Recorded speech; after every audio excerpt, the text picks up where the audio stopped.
Welcome to the deep dive. Today, we're jumping into how Gen Z is doing romance, relationships, dating, all that. Yeah, it seems like the rules are kind of shifting or maybe disappearing. Exactly. We've got this really interesting article. The headline asks, "Enough of labels in dating," says Gen Z. So we'll dig into that. And we're going to connect it to some broader insights from that McKinsey report on Gen Z, the one calling them True Gen. Right. Plus, a totally different angle, how the romance book community is reacting to, well, certain media takes on their world. Adds another layer to this whole label thing. It really does. It's all about definitions and expectations, isn't it? Totally. So our mission really is to understand this move away from traditional labels. Why it's happening for Gen Z and what it could mean for, well, for everyone connecting. It's a great topic. Where should we start? That first article. Yeah, let's do it. The Enough of Labels one. It's like a glossary of modern dating, honestly. They talk about situationships. Yes, the classic situationship, like all the perks of a relationship maybe, but zero commitment. Yeah. Ish. Kind of. And then there's the talking stage, which, I mean, how long is that supposed to last? When do you stop just talking? Good question. It feels like a perpetual predate sometimes. And don't forget the social media rituals. Oh, yeah. The hard launch versus soft launch. Yeah. How you reveal your maybe partner to the world online. It's a whole performance. The article also mentions rosters. Right, like dating multiple people casually. Yeah. And benching. Keeping someone on the sidelines just in case. Yeah. Not exactly heartwarming terms. No. And then you get the really negative stuff, like ghosting, obviously, and breadcrumbing.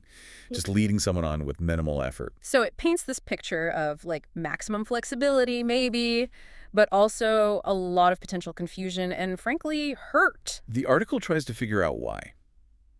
It points to social media, dating apps, this feeling of endless choice. That makes sense. The paradox of choice. Yeah. And it also mentions this focus on like emotional well-being, personal growth, as if defining things too early holds you back somehow. But there's that tension, isn't there? Yeah. The article brings it up. Is this freedom or is it just emotional confusion? Are we losing something important like loyalty, commitment? That's the core question. And this is where maybe the McKinsey report helps give us context. Their idea about Gen Z being true Gen. Yeah, and specifically that characteristic they call undefined ID. This real value placed on, individual expression and pushing back against categories. Okay, undefined ID. Let's unpack that. The report has some wild numbers, like only 20% of Gen Z identify only as heterosexual. Which is a huge jump compared to older generations where it's, around 10%. Yeah, and get this, almost half of them like brands that don't slap male or female labels on products. Wow. Okay, so that really shows a broader resistance to being boxed in, doesn't it? Definitely.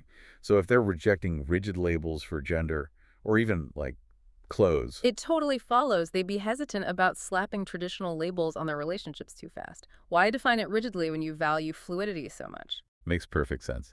Now, going back to the Enough of Labels article, it talks about tech again, swipe culture, social media. Right, creating that feeling Peter Fernandez mentions in the piece, this illusion of endless options possibly leading to dissatisfaction, always wondering if someone better is out there. It's like a constant FOMO, but for partners.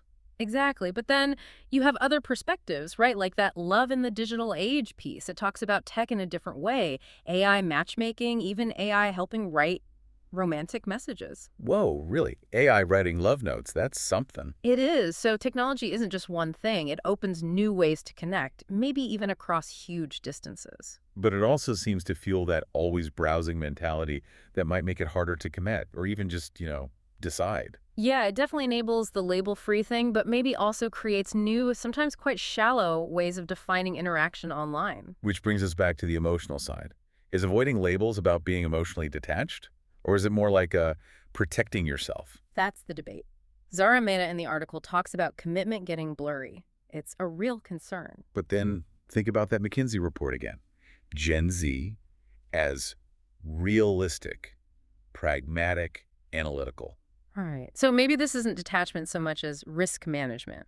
How do you mean? Well, if you see traditional relationships as potentially risky, emotionally vulnerable, maybe keeping things undefined feels safer, more controlled, less chance of getting blindsided by expectations. Huh.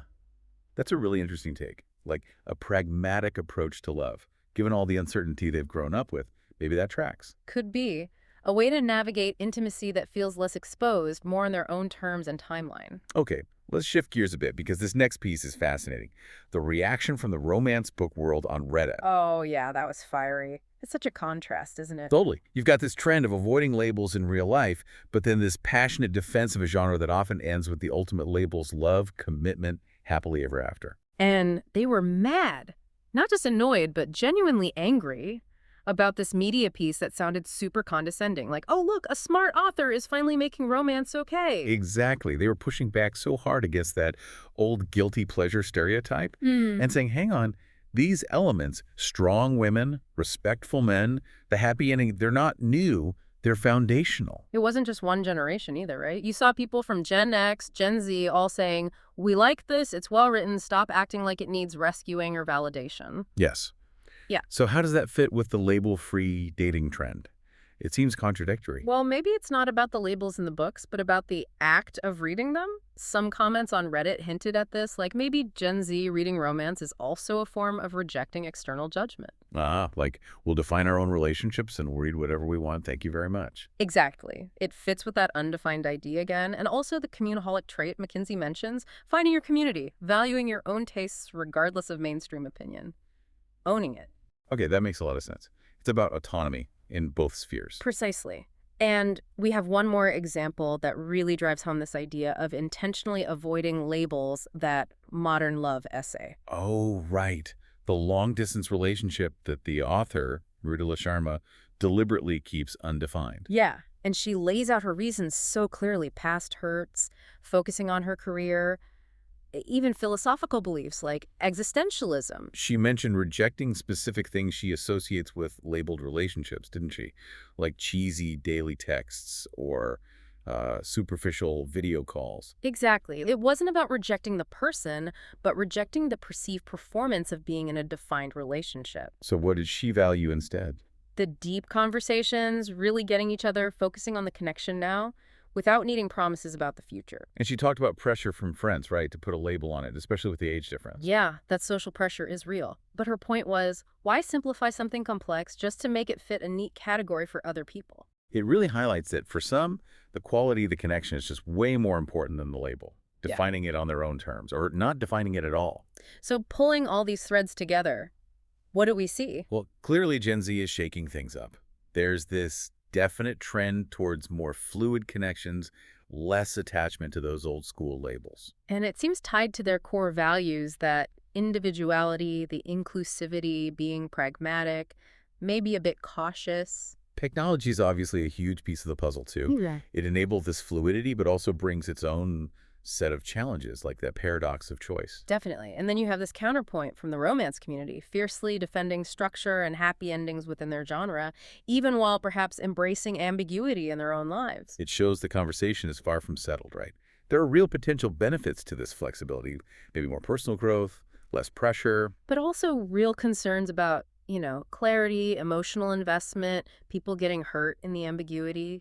It feels like we're in the middle of a big shift in how we even think about relationships, thanks to Gen Z, tech, and just changing norms. Absolutely. The role and meaning of labels are really up for debate right now. So here's something to think about as you process all this. When we talked about labels in relationships, are they truly about commitment anymore?